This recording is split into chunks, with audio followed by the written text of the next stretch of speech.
can never pronounce his name because he doesn't know how to pronounce my Nigerian name as well. So it's 50-50. But this changing my name to Shawari from now on. So dissector, you should know, is actually producing a documentary around a movie on Mandela. Long Walk to Freedom, the book is going to become a film. And Danny is producing a documentary about that film. So I have seen snipers of it, and I can tell you that it's going to be great.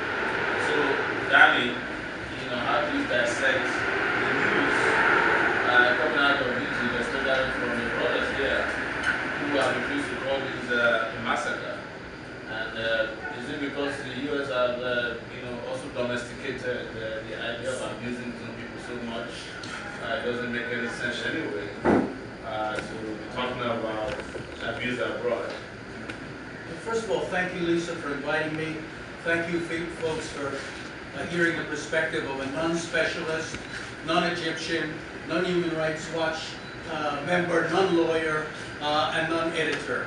I'm a journalist, however, who's been following African issues closely. I do believe that Egypt is in Africa, although most of our media hasn't looked at a map in the last 30 years and really doesn't appreciate that reality. I also have just come back from South Africa on Tuesday. So I was there while the debate over this issue was playing out in the press. And I'd like to share a little bit of that debate as I understood it with you. It's been summarized here in part, but there's more to it that is interesting. Thirdly, as a journalist, the editor of MediaChannel.org, I'm a blogger at newsdissector.net. I try to look at news coverage and analyze it over the years, and you'll notice there's one missing factor, which is follow the money. And you'll notice that the economy of Egypt, that the internationalization of that economy, the $3 billion that Egypt received every year, with Israel receiving a similar amount, which went into the building of the Egyptian army, has not been mentioned very much in the press at all. And in fact, the nature of the Egyptian military. The Egyptian military is not just a military. It's a military-industrial complex based very much on our own military-industrial complex. The Egyptian military runs massive industries. It has a stake in keeping a certain status quo going, and not only bringing in money, but making money on all of these enterprises. Also, the other side of this, of course, is that there's been no coverage of the labor movement in Egypt, of the strikes that have been taking place and are taking place now, which was a big factor in the original uprising. You would think that the entire Tahrir Square enterprise was simply a production of Al Jazeera or CNN, or a production of Facebook on some level. When in fact this was a reflection of much deeper forces in Egyptian society, which got no coverage at all. The textile industry, the various strikes that have taken place in Egypt, the role of the workers there who have been fighting, in an economy where, like in our economy, inequality has deepened in the Egyptian society. The people living on $2 a day are now living on $1 a day. And these factors, which are a function of globalization, the impact of the financial crisis in America on other countries throughout what we used to call the third world, is very present there and is very under or not reported at all. The role of the World Bank and the IMF, which was really, you recall, just a few months ago, was trying to get Egypt to take a big loan. And there was a lot of pushback in Egypt by the Muslim Brotherhood against that, because they understood that once you lock into that loan, you lock into a dependency, a debt, that you will have to deal with for the rest of your lives and generations to come. And the Americans were pushing very hard on all of that. So it's not just a question of political influence. You got to look at this as a story of political economy, political international economy. And that's what's missing in the media coverage and the analysis of who the forces are behind the scenes here who are pushing in a certain direction. It's not just Obama. There are a lot of forces that have vested interest in keeping the system going. The role of Israel has been completely not mentioned in any of this, as far as I can see.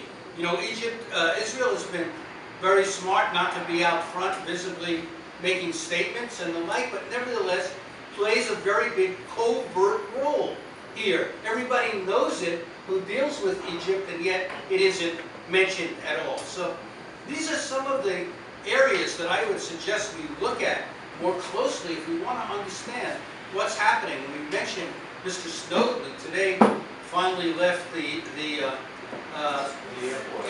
Terminal 2 there in Moscow, and the conviction yesterday of Bradley Manning shows you that there's a war for information that's going on, and that is being affecting what's happening in the Middle East. The revelations that WikiLeaks had about what was happening in Tunisia had an impact there, and I think that we need to look at that more closely than we have. We certainly don't find that reference in the media coverage.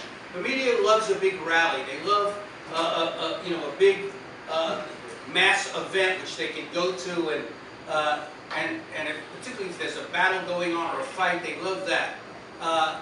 People dying and the rest of it. But what's happening beneath the surface really gets the attention it deserves. Now, in South Africa, I saw a debate going on about whether this is a coup or not.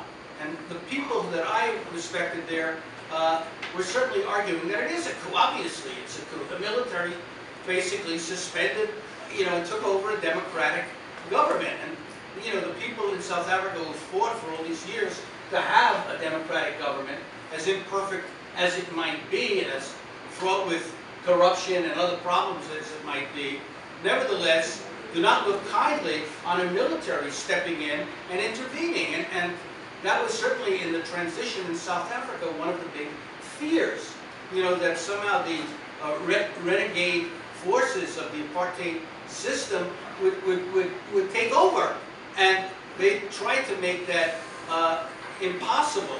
And so that memory really influenced the direction of all this. Now, my friend here made a suggestion, so maybe there's another model that we might look at, but he didn't spell out what the model is. But Alistair Sparks, the veteran South African journalist, had a column in which he talked about the South African experience, how South Africa, however imperfect, however flawed, however sold out or sold in it might be, managed to avoid the kind of violence that's taking place in Egypt, the role Mandela played in trying to bring all the parties to the table for discussion and debate.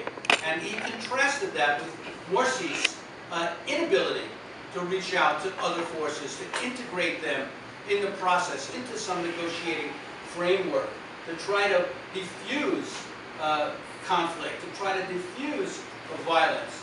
And so, in a way, he was arguing that the South African model, not only what might have been helpful to people in Egypt, but it was helpful in preventing Egypt from happening in South Africa. And that was one of the arguments that I saw spelled out in the press in South Africa. It was very interesting to me, where they took a situation outside of the country and applied it, to what might have happened in South Africa had, there not been a commitment to reconciliation, had there not been a commitment to conflict resolution and the like. So, in summary, and I'll stop here, but in summary, there's so much more going on beneath the surface here than we know, including, 2 weeks ago in South Africa, 5,000 American soldiers in joint maneuvers with the South African Defense Force, part of the African Command. This week, the same thing is happening in Egypt, where the Egyptian military and the American military is collaborating, is training, having training exercises and the like. So it's clear that the U.S. has played a much deeper covert role in all of this than we know now. And I think if we want to really understand this more closely, those are some of the directions we have to move in. Thank you very much. Thank you.